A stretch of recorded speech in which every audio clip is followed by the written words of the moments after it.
بسم اللہ الرحمن الرحیم۔ مفتی صاحب، اگر خاندان کی نامحرم خواتین چہرہ کھول کر اپنے محرم یعنی شوہر، بھائی اور باپ وغیرہ کی موجودگی میں یا گھر کی کسی کھلی جگہ میں جیسے صحن وغیرہ جہاں سب گھر والوں کا آنا جانا ہو سب آسانی سے دیکھ سکتے ہیں، تو ایسے موقع پہ وہ ہمارے سامنے بیٹھتی ہیں، تو کیا ان کا ہم سے حال احوال پوچھنا اور بات کرنا جائز ہے؟ اگر خاندان کی بڑی عمر کی عورتیں ہیں پھر تو ٹھیک ہے، اگر جوان عورتیں پھر ٹھیک نہیں ہے بھائی۔ جوان عورت پہ چہرے کا پردہ ضروری ہے، تو لیکن یہ پردہ عورت پہ فرض ہے، آپ پہ فرض نہیں ہے۔ تو اگر وہ پردہ کر رہی ہیں تو ثواب ملے گا، نہیں کر رہی تو گناہ ملے گا۔ آپ پر یہ ذمہ داری ہے کہ آپ بے تکلف نہ ہو کسی بھی خاندان کی نامحرم جوان عورت۔ دیکھو فتنہ خاندان کی عورتوں سے ہی ہوتا ہے، اجنبیوں سے نہیں ہوتا، کیونکہ ان سے فری زیادہ ہو جاتا ہے۔ تبھی حدیث میں دیور کو موت قرار دیا ہے، کیونکہ بھابھی دیور زیادہ فری ہو سکتے ہیں، اجنبیوں سے فری ہونے میں ایک حجاب ہوتا ہے، تو اس لیے گھر کے مردوں سے تو اور زیادہ پردہ فرض ہے۔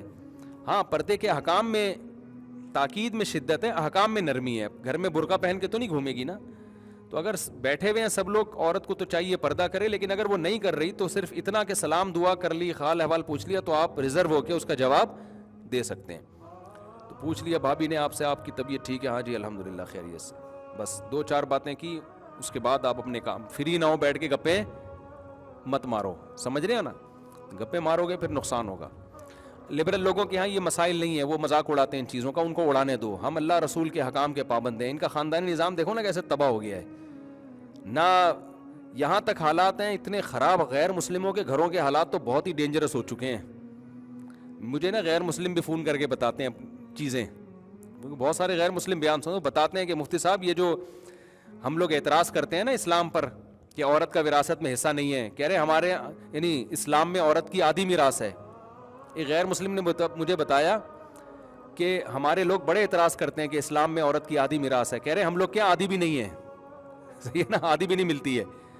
اور کہا کہ یہ لوگ بڑے اعتراضات کرتے ہیں کہ اسلام میں مرد کو 4 شادیوں کی اجازت ہے۔ انہوں نے کہا مرد کرتے پھر بھی 4 نہیں ہے مسلمانوں میں، اور ہمارے ہاں جو ایک بیوی ہوتی ہے نا، اس کے علاوہ جو ناجائز عورتیں سے ریلیشن ہوتا ہے وہ بہت زیادہ ہے۔ تو وہ خود بہت سے جو معتدل غیر مسلم ہیں، حالانکہ اسلام قبول نہیں کیا انہوں نے، لیکن وہ بتاتے ہیں کہ یہ ہمیں خود پتہ ہے کہ حقیقت کیا ہے اور لیبل کیا لگایا جاتا ہے۔ تو یہ جو لبرل لوگ ہیں نا، جو براڈ مائنڈڈ، کیا ہو گیا اگر کسی کی لڑکی بیوی آ کے آپ کے آگے بیٹھ گئی، آپ کو پتہ ہے ان کے ہاں بہت زیادہ مسائل ہیں۔ نہ شوہر کو، میں سب کی بات نہیں کر رہا بھائی، کسی پہ الزام نہیں لگا رہا، شوہر کو بیوی پہ اعتماد نہیں ہوتا، بیوی کو شوہر پہ اعتماد نہیں ہوتا۔ سمیں رکھ رہے ہیں پرسوں میں بیویوں کی کہ کہاں کہاں جا رہی ہے۔ یہ دیندار گھرانے کم از کم اس ٹینشن سے محفوظ ہے۔ ان کو پتہ ہے جب میری بیگم کہہ رہی ہے نا امی یہ کہ جا رہی ہے، تو پتہ ہے امی کے یہاں ہی جا رہی ہوگی، وہیں جا رہی ہوگی۔ جتنے بھی دن رہے آدمی فون کر کے خیریت بھی نہیں پوچھتا، اس کو پتہ ہے وہیں بیٹھی ہوئی ہے اپنی اماں کے پاس، خیریت سے ہی ہوگی، اور میرے خلاف سازشیں دونوں مل کے کر رہے ہوں۔ استغفر اللہ، غلط نکل گیا مجھ سے، بعض دفعہ غلط باتیں زبان پہ آ جاتی، نہیں کر رہی ہوں گی سازشیں۔ تبھی تو اکثر لوگ کہتے ہیں بیگم جب بھی ماں کے گھر سے آئے گی پھٹا ضرور ہوتا ہے۔ یہ میں نے بہت سے گھروں میں دیکھا ہے، یعنی بہت لوگ شکایتیں کرتے ہیں یار ہماری بیگم جب اپنی ماں کے گھر سے آتی ہے نا تو لازمی پھٹا ہوتا ہے، پتہ نہیں کیا ہوتا ہے۔ میں کہتا ہوں وہاں سے سافٹ ویئر اس کے نا اپڈیٹ ہو جاتے ہیں، آپ کے پاس رہتے رہتے وہ سافٹ ویئر پرانے ہو جاتے ہیں، لڑائی والے وہاں جائیں گے اپڈیٹ ہو جائیں گے، ٹھیک ہے نا؟ تو جب آئے گی تو ظاہر ہے پھر کیا ہوگا۔ تو 2-3 دن کا پھٹا ہے، میں نے کہا برداشت کر لیا کرو، اور اتنے خوش ہو رہے ہوتے ہیں۔ لبرل لوگوں کے یہاں بڑے مسائل ہیں، ان کو اماں کے یہاں جا رہی ہے، وہ تو اماں ان کے یہاں اتنی لفٹ نہیں کراتی کہ امی یہاں رہنے کے لیے جا رہی ہوں۔ لبرل خواتین نے یعنی اتنا ماڈرن ماحول میں ٹائم گزارا ہوتا ہے کہ امیوں کو تو ویسے لفٹ نہیں کرا رہی ہوتی۔ بھائی کسی خانقاہ میں ماڈرن عورت پہ آپ کا بدگمانی نہ شروع کر دیں، سب ایسے نہیں ہوتے۔ میں بتا رہا ہوں کہ یہ خرابی پھیلنا شروع ہو گئی ہے۔ تو ان کے ہاں مرد کو نہیں اطمینان ہوتا کہاں جا رہی ہے، عورت کو شوہر پہ اطمینان نہیں ہوتا۔ وہ گرینڈر والی مشین والا لطیفہ ہے نا، کئی بار سنا چکا ہوں۔ ایک خاتون کو اپنے میاں پہ اعتماد ہی نہیں تھا، وہ جاتی تھی صبح آفس، میاں بے روزگار گھر میں پڑے رہتے تھے، ان کو ڈر تھا کہ جب بھی یہ گھر میں رہے گا نہیں نا، یہ نکل جائے گا کہیں لڑکیوں کے پیچھے۔ تو وہ فون کر کے کہتی ہیں کہ آپ کہاں ہیں؟ کہتا میں گھر پہ ہوں۔ کہتی ہیں کوئی ثبوت، گرینڈر مشین چلا کے دکھائیں۔ وہ گرینڈر مشین زوں کر کے چلاتا، ہاں بھائی گھر پہ ہی ہے۔ ایک دن خاتون اچانک گھر پہ آئیں تو میاں غائب ہے۔ بیٹے سے پوچھا میاں ابا کہاں ہیں؟ کہہ رہے ہیں وہ گرینڈر مشین لے کے نکلے ہوئے ہیں کہیں۔ وہ گرینڈر مشین لیکن وہ ہے نا جان والا لطیفہ بھی، ایک یعنی نہ عورت کو شوہر پہ اعتماد ہے اور نہ شوہر کو بیوی پہ، تو یہ حساب کتاب چل رہا ہے. وہ ایک خاتون نے اپنے بیٹے سے پوچھا بیٹا تم اسکول میں کیا پڑھتے ہو، یہ پڑھا ہے کہ جان کیسے نکلتی ہے؟ اسلامیات کے ٹیچر نے بتایا ہوگا جان کیسے نکلتی ہے. اس نے کہا پڑھا ہوا ہے. کیسے نکلتی؟ کھڑکی سے نکلتی ہے. ماں پریشان ہے جان کھڑکی سے کہاں سے؟ کہتی ہے سمجھی نہیں کیسے؟ کہتی ہے دیکھیں امی جب آپ گھر پہ نہیں ہوتی نا تو ایک انٹی آتی ہیں گھر میں، جیسے ہی آپ دروازہ نوک کرتی ہیں تو ڈیڈی کہتے ہیں جان کھڑکی سے نکل جاؤ، جان کھڑکی سے نکل جاؤ، تو جان کھڑکی سے نکلتی ہے. بچے بڑے ہوشیار ہوتے ہیں، یہ ذرا بچوں سے ہوشیار رہا کریں، ٹھیک ہے نا. تو لبرل لوگوں کے ہاں بڑے مسائل ہیں، سمیں ڈالی جا رہی ہیں بیگموں کے موبائل میں، کہاں جا رہی ہے ٹریس کر رہی ہے. بھائی پاک دامن لڑکی سے شادی کرو. ہمارے ایک دوست ہیں ان کی زیادہ شادیاں ہیں، 2 شادیاں انہوں نے پڑھی لکھی لڑکیوں سے کی ہیں. پڑھی لکھی لڑکیوں میں بھی اچھی بھی ہوتی ہیں بری بھی ہوتی ہیں، کوئی پڑھی لکھی ہونے کا مقصد بتانا نہیں ہے کہ میں پڑھی لکھی کو برا کہہ رہا ہوں. ایک شادی انہوں نے کی ہے گاؤں دیہات میں جا کے، بھی کے پی کے میں کسی گاؤں سے لے کر آئے سوات سے. سائنسدان ہے وہ بندہ، بہت پڑھا لکھا ہے. کہہ رہا ہے یار مجھے جو سکون ملا ہے نا یہ تیسری شادی کے بعد، جو ان پڑھ لڑکی ہے، کہہ رہے مجھے دنیا میں جنت مل گئی، حالانکہ وہ ان پڑھ ہے. کہہ رہے میں نے 2 شہری ایجوکیٹڈ لڑکیوں سے شادی کی ہے اور ایک شادی میں نے کی ہے گاؤں کی سوات سے، کے پی کے سے. کہہ رہے وہ جو ان پڑھ ہے نا، جو گاؤں دیہات کی ہے، اتنا دماغی سکون مجھے ملا ہے وہاں شادی کر کے کہ اس لیے میں لوگوں سے کہتا ہوں ٹھیک ہے پڑھی لکھی بھی ایک آدھ کرو. میں ایجوکیشن کے خلاف نہیں ہوں کہ میرے بیان کو غلط لے کے چلے جائیں. اصل میں یونیورسٹیوں میں ایجوکیشن کے ساتھ نا جو لبرلزم ہے نا، جو ماحول خراب کیا جا رہا ہے، وہ بڑی بربادی ہے. یہ ایک حقیقت ہے. یونیورسٹیوں میں لڑکیاں چرس پی رہی ہیں. نہیں آ رہی بات سمجھ میں؟ نہیں آتا یقین؟ پنجاب یونیورسٹی میں کبھی میرے ساتھ چلنا، میں آپ کو چھپڑ میں برقع پہن کے جاؤں گا، میں ایسے تو اب جا نہیں سکتا. میں پنجاب یونیورسٹی میں چرس پیتی ہوئی لڑکیاں آپ کو اپنی آنکھوں سے دکھاؤں گا. سمجھتے ہو کہ نہیں سمجھتے ہو؟ تو یہ ہماری یونیورسٹیوں کا فیوچر ہے. اور لڑکے تو سٹے شروع سے ہی لگاتے آ رہے ہیں، وہ تو قائد اعظم کے دور سے لگا رہے ہیں، اب تھوڑا اور زیادہ ہو گیا ہوگا. تو اب مجھے ایک بات بتاؤ، ایجوکیشن کے کوئی بھی خلاف نہیں ہوتا بھائی، تعلیم تو انسان کو میچور کرتی ہے، اس میں سلیقہ پیدا کرتی ہے، لیکن ایجوکیشن ہمارے ہاں کم ہے. اور جو لبرلزم آ رہا ہے نا وہاں سے، یورپ سے جو عیاشی آ رہی ہے، اس کا ریشو زیادہ ہے. تو یہ تباہی پھیل رہی ہے. تو پڑھی لکھی کی بات نہیں ہے، میں کہتا ہوں آپ پڑھی لکھی لڑکی سے شادی کریں، پہلے اس کا خاندان دیکھیں، اس میں دین بھی ہے یا نہیں ہے، پردہ نماز اس کی اماں اپنے ابا، اس کے ابا کی مانتی ہے کہ نہیں مانتی. آپ کسی گھر میں گئے، آپ نے دیکھا کہ اماں نے جو ہے نا اپنے میاں کی ایسی کی تیسی کی ہوئی ہے، تو سمجھ لو آپ کی بھی ایسی کی تیسی ہونے والی ہے. اللہ ماشاء اللہ. بعض دفعہ مرد بھی غلطی پر ہوتا ہے لیکن بعض دفعہ نہیں غلطی پر ہوتا. تو سب سے پہلے یہ دیکھو سلیقہ، خاندان، شوہر کی اطاعت، گھر میں مردوں کا احترام ہے یا نہیں ہے. یہ سب چیزیں ہوں گی تو پھر وہ آپ کے ساتھ وفا بھی کرے گی، آپ کو محبت بھی دے گی، پھر آپ بھی اس کو عزت دو، محبت دو. آپ بھی انسان کے بچے بن کے رہو نا. اس کی سادگی سے بعض دفعہ مرد بھی غلط فائدہ اٹھاتا ہے. جو ہوشیار ہوتی ہے اس کے تو حقوق ادا کر رہا ہوتا ہے، جو بیچاری سیدھی سادی آ جائے اس کو پھر گھڈے لین لگایا ہوا ہوتا ہے اس نے. مرد بھی ایسی حرکتیں کرتے ہیں.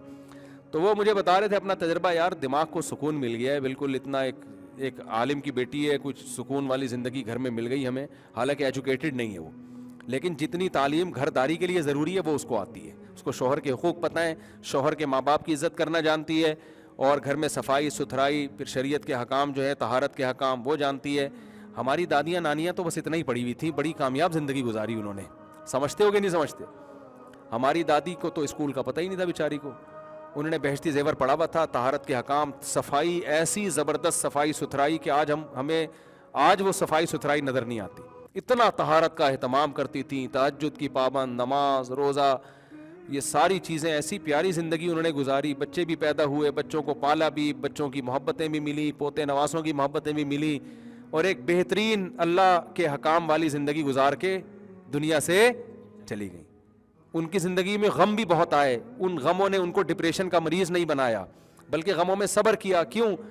پڑھا ہوا تھا بھائی اللہ تعالیٰ صبر کرنے والوں کے ساتھ ہے، بے صبروں کے ساتھ نہیں ہے. یہ ساری چیزیں موٹی موٹی ان کو کوئی موٹیویشنل اسپیکر کی تقریر کبھی نہیں سنی انہوں نے. سمجھتے ہو کہ نہیں سمجھتے؟ کوئی تقریریں نہیں سنی انہوں نے. لیکن سارے غم بھی برداشت کیے. ان کی زبان پہ بس بھائی اللہ کا فیصلہ ہے. کیا ہے بھائی؟ اللہ کا فیصلہ ہے. میتیں بھی دیکھی, اللہ کا فیصلہ ہے. ہم نے نہیں دیکھا, ہماری دادی نے کبھی زندگی 85 سال کی عمر کے بعد ان کی عمر بڑھنا ختم ہو گئی تھی, کیونکہ 85 سال کے بعد ہم جب بھی پوچھتے تھے 85 ہی کی رہتی تھی. وہ 90 کی ہو گئی تو بھی 85 کی تھیں. ہم نے کہا آپ نے 5 سال پہلے 85 کی تھیں, آپ اب بھی 85 کی. بس ان کی رپورٹ تھی بھائی 85 کی ہوں میں, ٹھیک ہے نا. تو ہم بھی مان لیتے تھے دادی, ان سے کون بحث کرے. اتنی لمبی لمبی عمریں, نہ ان کو یہ پتا تھا کہ جی یہ والا پانی پینا ہے تو وہ والا بوائل کر کے پینا ہے, وہی پانی جو نلکوں میں آ رہا ہے, صحیح ہے نا, وہی پانی پی رہی تھی, وہی بڑے کا گوشت کھا رہی تھی, وہی روٹی کھا رہی تھی, اور میٹھا ایسا کھاتی تھی چائے میں نا 4 چمچے میٹھے کے ڈال کے.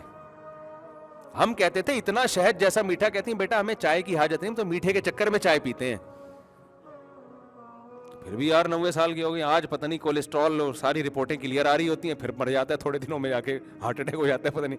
ڈپریشن نہیں تھی ان کو, سمجھتے ہو گے نہیں سمجھتے, میں نہیں کہہ رہا میٹھا پیا کریں, میٹھا نہ کھایا کریں, بیماریاں ہیں اس میں آج, لیکن اتنا کچھ صحت کے خراب کرنے والی چیزیں کھا کے بھی ماشاءاللہ 90 سال خوشیوں میں زندگی گزاری انہوں نے, کامیاب لائف گزاری. کیوں؟ اللہ پہ اعتماد, اللہ پہ توکل, نماز روزے میں دلچسپی. سمجھتے ہو؟ تو یہ چیزیں نہیں تھیں ان کی زندگی میں. اور اپنے شوہروں سے وفا کرنا, اپنے بچوں کا خیال کرنا, اپنے ماں باپ کے لیے دعائیں مانگنا, اپنے رشتہ داروں سے صلہ رحمی کرنا, یہ ساری خوبیاں. اور ایک نہیں ہے, اس کی تو درجنوں مثالیں ملتی ہیں. مجھے یاد ہے ہمارے انڈیا سے ایک بزرگ آئے خاندان کے, ان کی عمر 70 سال تھی. ہم ان کو تفریح کرانے کے لیے کلفٹن لے کر گئے, بار بار نماز, بیٹا نماز, بیٹا نماز. ہم نے کہا ابھی تو بہت ٹائم ہے نماز میں. اتنا انہوں نے مسلط کیا ہوا تھا, نماز نماز نماز. ابھی ایک نماز کا ٹائم پڑھا دی ان کو مسجد میں جماعت سے, پھر نکلے تھوڑی دیر بعد, بیٹا نماز, بیٹا نماز. ہم نے کہا کیا ہو گیا بھائی, ابھی تو مغرب پڑھی ہے, پیچھے ہمیں ٹائم ہے. بالغ ہوئے ہیں نا, آج تک ان کی ایک نماز بھی قضا نہیں ہوئی ہے. میں نے کہا واقعی یہ ایسے لگ رہے ہیں کہ ان کی نماز کا زندگیوں میں سکون. ان کو ایک ہی ٹینشن تھی, اللہ راضی ہو جائے. سمجھتے ہو؟ آج 20 ٹینشنیں پالی ہوئی ہیں. دنیا کی محبت ہے, نہ گھر میں ماں کو بیٹی احترام دے رہی ہے, نہ ماں بیٹیوں کے حقوق کا خیال کر رہی ہے, نہ بیٹا باپ کا, نہ باپ بیٹے کا. باپ شروع سے ہی بیٹے کو لبرل بناتا ہے, کہتا ہے مولویوں کے پاس نہیں جانا بیٹا, مولوی یہ ڈاکٹر ہیں, ڈاکٹر صاحب کے پاس بیٹھا کرو, یہ سائنسدان ہیں ان کے پاس بیٹھا کرو, یہ بزنس مین ہے اس کے پاس جاؤ. جو تمیز کا ایک دروازہ تھا آپ نے وہ کیا کر دیا, ایک تمیز سیکھنے. آپ نے اس کو یونیورسٹی میں بھیجا جہاں تمیز کے علاوہ سب کچھ سکھایا جا رہا ہے. ٹیچروں کی تمیز نہیں رہی اب یونیورسٹیوں میں یار. تو تمیز ایک جگہ سے سیکھنے کو ملتی تھی, وہ ختم کر دیا آپ نے. تو بچے اب پتہ ہے کیا, بچے جو مارکیٹ میں آ رہے ہیں, ماں باپ کہتے ہیں ہم نے لاکھوں روپے فیس دے کے ان کو پڑھایا اور ہمارے سروں پہ جوتے مار رہے ہیں. میں کہتا ہوں اس سے وہ غریب کا بچہ اچھا ہے جو گورنمنٹ اسکول میں کھڑکیوں سے بھاگتا ہے نا, ٹوٹی ہوئی کھڑکیوں سے. ماں باپ کا تو ہے نا کم از کم. وہ آپ 6 لاکھ روپے 6 مہینے میں دے چکے ہیں, 12 لاکھ روپے, اور آؤٹ پٹ کیا ہے, بچہ باپ کی آنکھوں میں ڈال کے بات کر رہا ہے. ایک کرنل تھے فوجی ریٹائر, انہوں نے مجھے بتایا اپنا واقعہ کہ میں اپنی بچی کو اتنے مہنگے اسکول میں پڑھا رہا ہوں. میں نے ایک دن اس سے پانی مانگا تو مجھے انگلش میں جواب دیتی ہے کہ جو کام انسان خود کر سکتا ہے وہ دوسروں سے نہیں کروانا چاہیے. کہہ رہے, میں نے کہا یار ہمارا دور تھا, ہم تو وہ گاؤں کے تھے, دیہاتی تھے نا. کہہ رہے ہم تو ٹوٹے پھوٹے اسکولوں میں پڑھے ہیں, ہماری ماں جب پانی مانگتی تھی نا تو ہمارے بھائیوں میں لڑائی ہوتی تھی کہ پلائے گا کون. سمجھتے ہو نہیں سمجھتے؟ بھائیوں میں بہنوں میں لڑائی ہوتی تھی کہ کون پلائے گا. اور اب یہ میں اس کو پڑھا رہا ہوں, یہ مجھے سمجھا رہی ہے کہ جو کام خود کر سکتے دوسروں سے نہیں کرو. کہہ رہے میں نے پہلی عقل مند تھے, پہلی فرصت میں اسکول سے نکال لیا انہوں نے الحمدللہ. انہوں نے کہا اس کو کسی اور طریقے سے پڑھائیں گے, ٹھیک ہے. بے وقوف ہوتے تو کہتے ہیں ماشاءاللہ یہ صحیح, براٹ مائنڈیڈ بیٹا, ویل ڈن, یہی تو میں تمہیں سکھانا چاہتا تھا کہ جو کام انسان خود کر سکتا ہے دوسروں سے نہیں. تو بیٹا بالکل بہترین. اب بڑھاپے میں مجھے اولڈ ہاؤس میں بھی جمع, جو کام گورنمنٹ کر سکتی ہے وہ ہم, جب گورنمنٹ ہمارے بوڑھوں کو پال سکتی ہے تو اولاد کیوں پالے. سمجھتے ہو کہ نہیں سمجھتے؟ تو ان کو خیال ہو گیا بیٹا میرا بڑھاپا کیا ہے, اولڈ ہاؤس کی طرف. اولڈ ہاؤس میں وہاں جانے والا ہوں بہت جلدی. تو یہ حساب کتاب ہے, اس لیے آپ اپنے خرچے پہ اپنی اولاد کو کائنڈلی بگاڑے نہیں, پلیز. بگڑے وہ اپنے خرچے پہ.